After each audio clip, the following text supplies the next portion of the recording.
Well, Razorback fans, it was such a success last week when I talked about why I hate Auburn, so I figured keep it going. Why do I hate Texas A&M? Boy, should be an easy one today.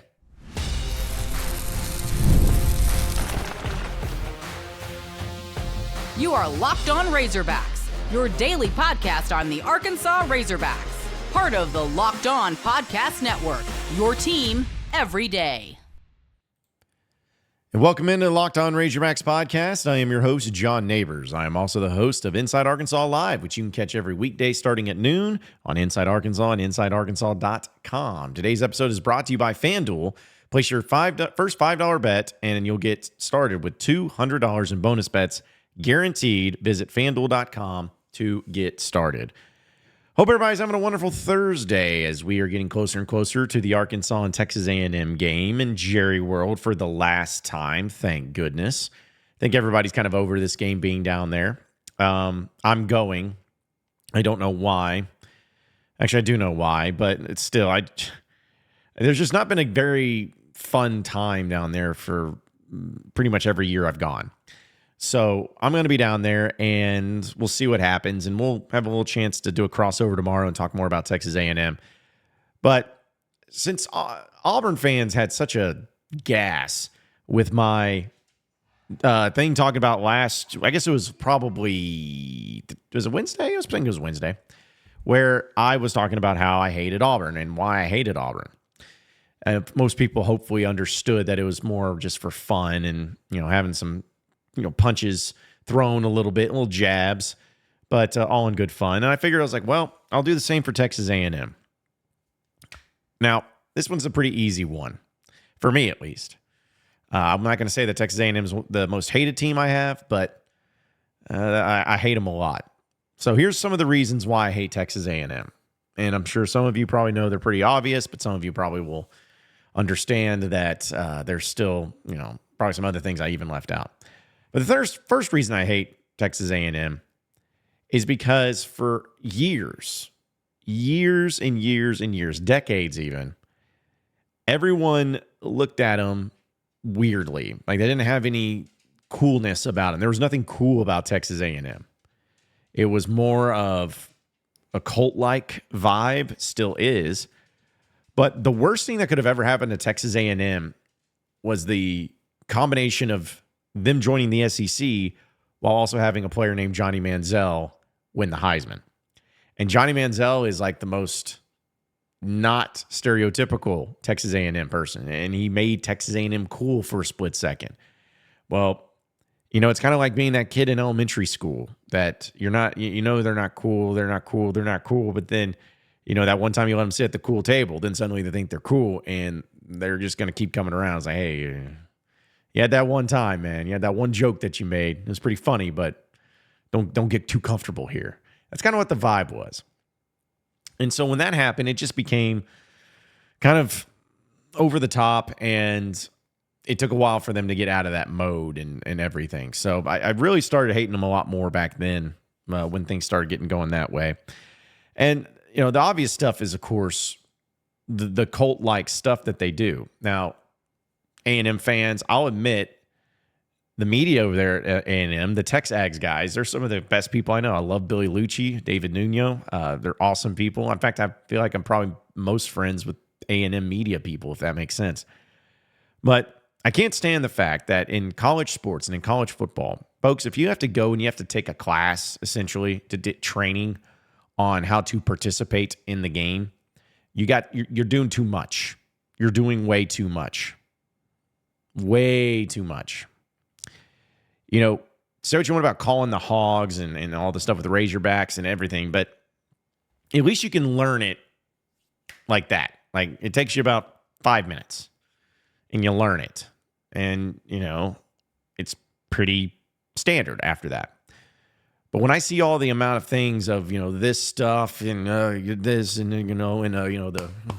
whatever it is, like this, I'm like, what are we doing? Like, if I'm focusing on the game, I don't care about doing this stuff. And there's just so much to it. And I'm like, this is so out of control.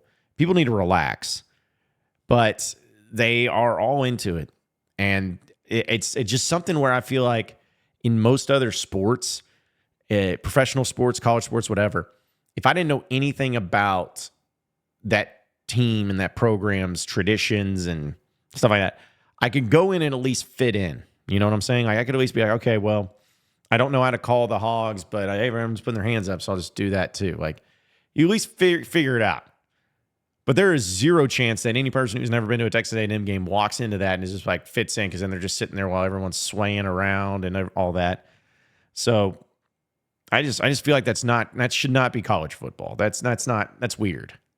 You guys you're doing too much, way too much. And they have like ways of like for classifications if you're a freshman, sophomore, like that. And then the Aggie midnight yell thing that they do, they had to stop pretty much recording it because they got ripped so badly and how horrible those jokes were making. Like it was so lame. They're sitting there in their overalls and they were doing the thing where there was like, yeah, did you hear about that Razorback that went to the store? And no one understood it. And it was so lame.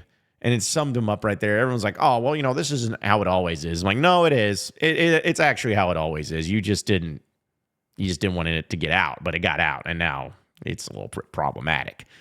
So can't stand that. I can't stand the fact that they don't have cheerleaders, they have yell leaders that look like they're, 1950s full service gas station attendants at an Elton John music video. Like it's just, none of that makes sense.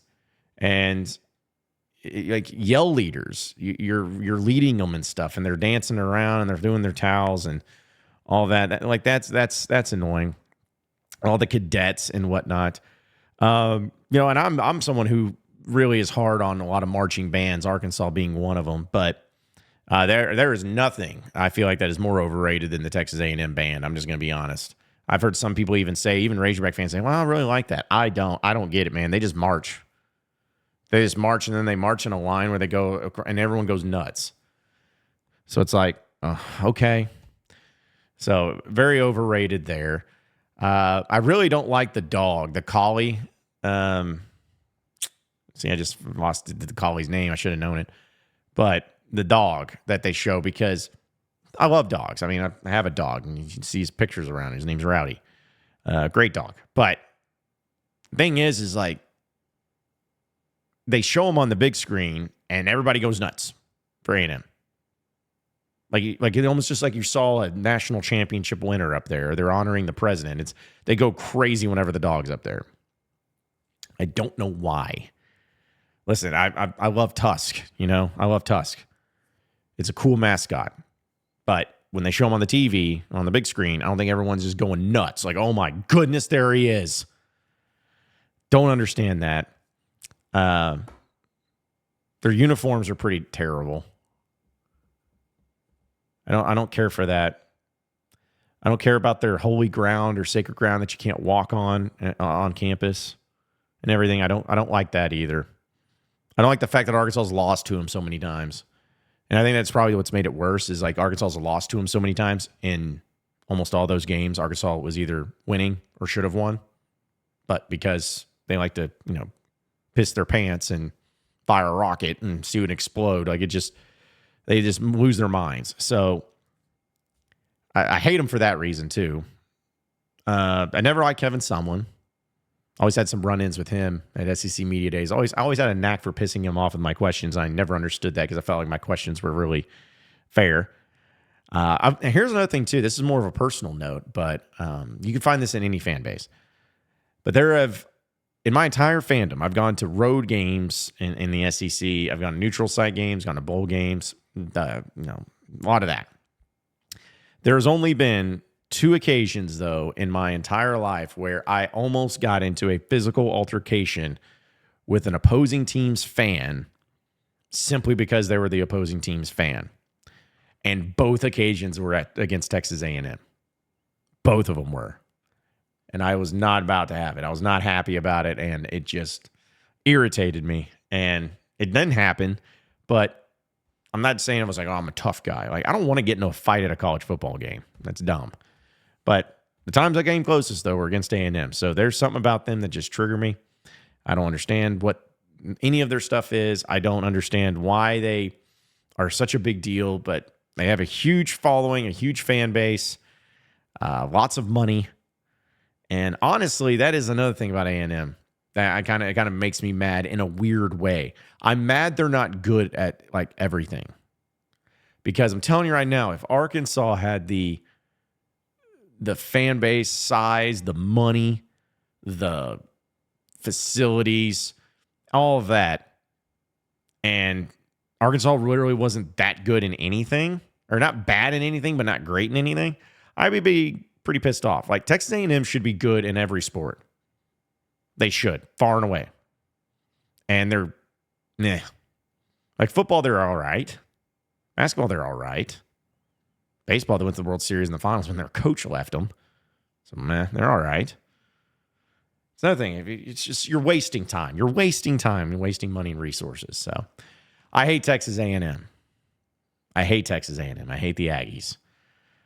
I'm sure that that won't come back to bite me, though, this Saturday. Ears open. We'll talk a little bit, though, about the connections that Arkansas actually has in the state of Texas, though. So stay with us here on the Locked On Razorbacks podcast. Well, Razorback fans, we know that you all have started this season with a big deal and a big bang. Well, why not get the season keeping going with a big return on FanDuel, America's #1 sportsbook? So when you get a hunch in the middle of the game, you can check out the latest stats, view live play-by-play, and so much more, and be on the same page with all your bets. And you can get started with $200 in bonus bets guaranteed when you place your first $5 bet. That's FanDuel.com. Visit them today at FanDuel.com.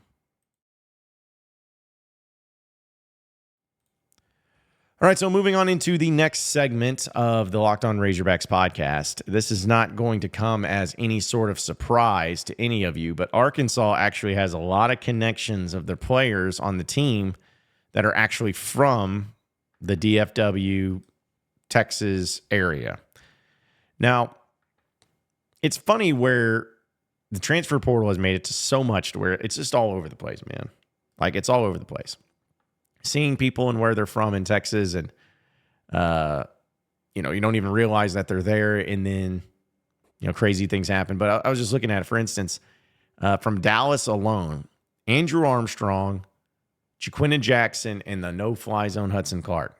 Those guys are actually like legit straight up from Dallas, Texas, and those are 3 of your better players. So huge gets for those. You got Jalen Braxton, Carson Dean. Those guys are from Frisco, Texas, which we know is in that vicinity as well, and it's very close by to that. You got Taylon Green from Louisville, Texas, which still, like, it's all kind of like all the same area, to me at least. So you got him from there. Like, again, some of your best players are from the state of Texas, and in that area specifically. So why do I bring it up? Why does it matter? Why does anyone care? Well, the reason I'm bringing it up is because there are all the people that have followed Razorback sports and know about Razorback sports, know about the type of pipeline that you've had to the state of Texas. You have had so many great players come through here from that state. And when Arkansas had more teams join from the SEC, like a Texas A&M, now a Texas, and an Oklahoma, it always felt like, oh man, the Texas kids are going to start not caring anymore, not coming to Arkansas anymore. They're going to start going elsewhere. And maybe there's been a little bit of that, but the thing is there's such a strong base of Razorback fans, but also just fans in general, and great players that are there in Texas that love the Hogs. Like, they love the Razorbacks.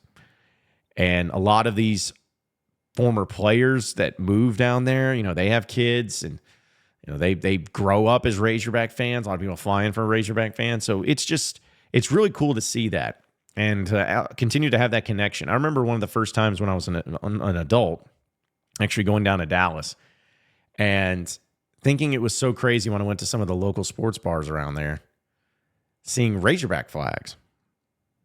Now, again, this is before I truly knew how big the base was, but the Razorback flags were everywhere. And then I saw certain places always playing Razorback games, and there being Razorback fans there, even though it may not have been a big game or a big deal. There were still Razorback fans. And it just really shows just how many of them are down there in the DFW area. For instance, on my Inside Arkansas, my company, we are able to track exactly where people are consuming our content just across the world, at least in the cities. Not the exact addresses, that'd be weird, but in the cities that they watch from. And without question, and this is what's crazy, the second biggest market that we have each and every week is Dallas, is DFW. So being able to have so many players from that area, having such a fan base down in that area, and also playing this game in the Dallas area, in Arlington, it wasn't what I was hoping for it to be, is really what my point I was trying to make. It's not, I remember when this got signed up, I really, really felt like this was going to be a game changer for Arkansas and the Texas Ties. You get to play in Jerry World. Not many players in any football could ever play in Jerry World once. And you get to play there every single year when you're at Arkansas. And to have that, and for the recruiting element of getting down there in Texas, which we know is a hotbed for elite level recruits coming out of high school, to play that game down there where they can come see it and they can come be a part of it, it was in my mind a huge deal. And here we are coming to the end of it. And to me, it didn't pay off. Losing doesn't help, but all the things that I was hoping to get out of that game and that series never came to fruition. I think they should have ended this. They should have ended this Southwest Classic probably even before COVID. Probably should have ended it in 2020 and called it the last time. It went a few years too long. In fact, it could have. Some people consider it like 7 years too long. And it's just been dominated by Texas A&M. You won 4 of these games. That's what's crazy too. You won 4 of these games in that place. I think Texas A&M ended up winning. Did that make it 8, 9, something like that? But yet you still have a 7-game lead on the all-time series. So at least have that to hold your hat on. But it's just disappointing to know that Arkansas was not able to utilize this particular series, this particular game, in the way that it was intended, and the way that I was hoping for it to happen. But this will be the last one, and it will be sad. I know I talk about how much I don't want to go down there, but it will be sad seeing it finally end, because there's something unique about going down there in that stadium and seeing all the fans and all the ones that are there in Dallas, all the kids that go back home. It's a unique atmosphere and unique experience. So it won't be as good, but I'm glad it's over. It needs to be over.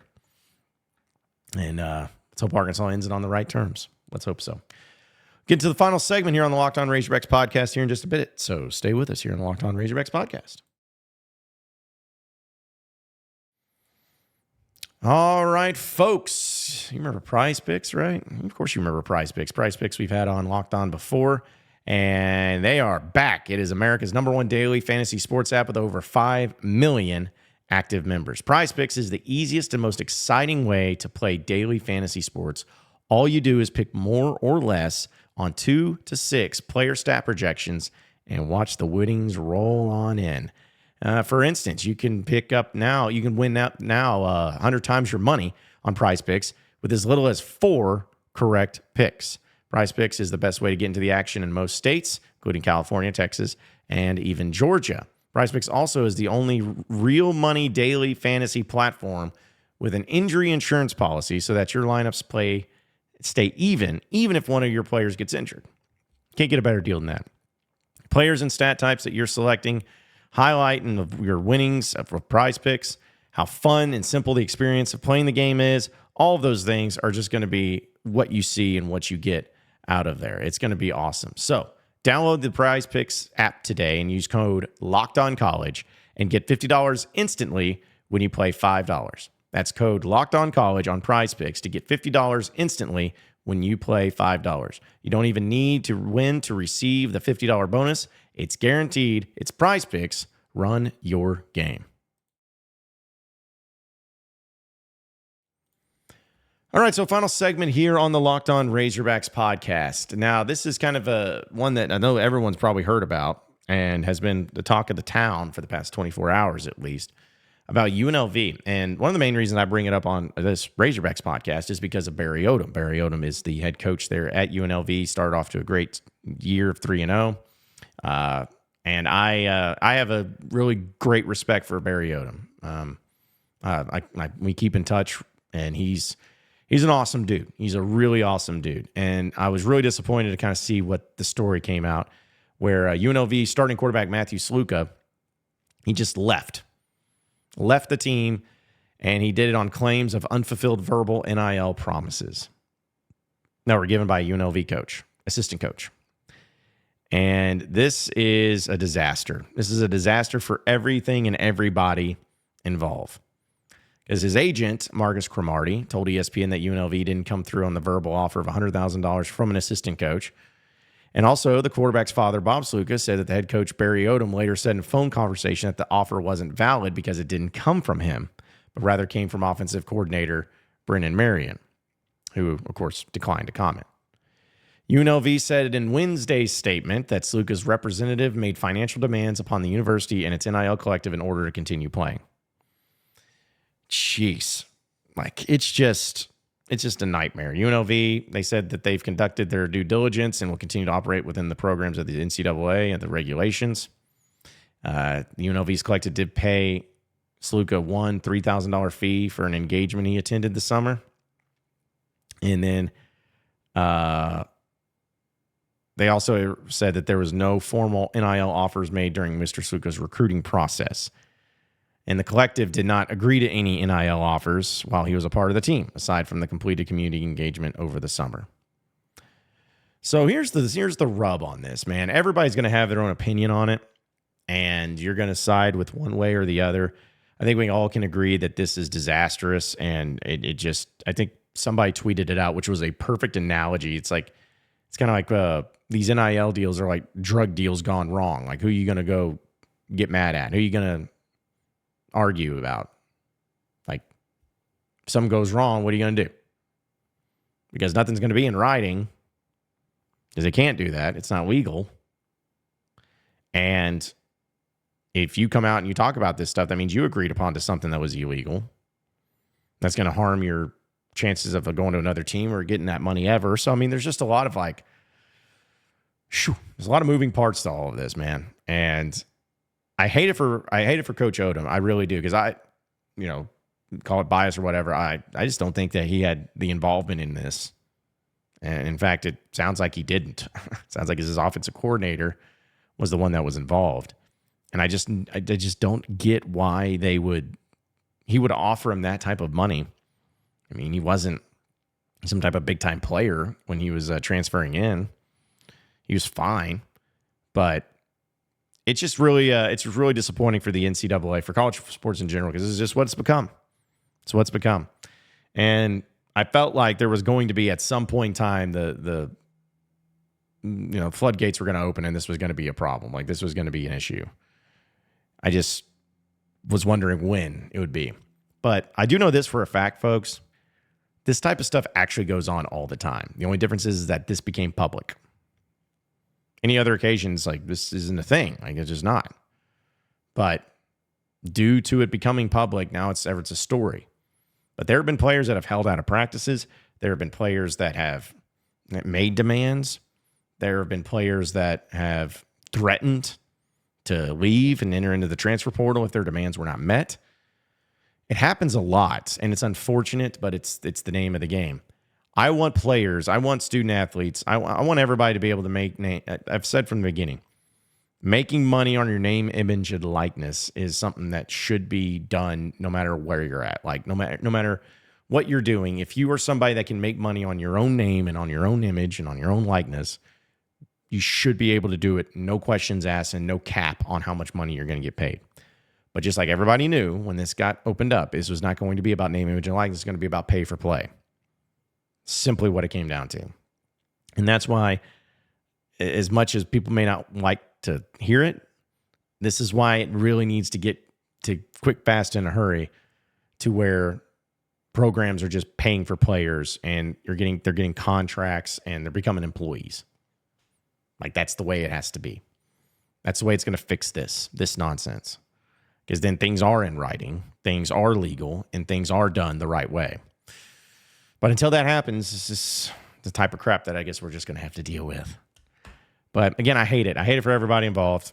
I couldn't imagine, like if this was Arkansas, I could not imagine what it would go down if Arkansas had their start. If they were 3-0, like top 25 team, really flying high, and suddenly their starting quarterback bounces out because of a alleged NIL reneging. Like, man, they'd make the Broyles Center look like January 6th over there, dude. Be crazy.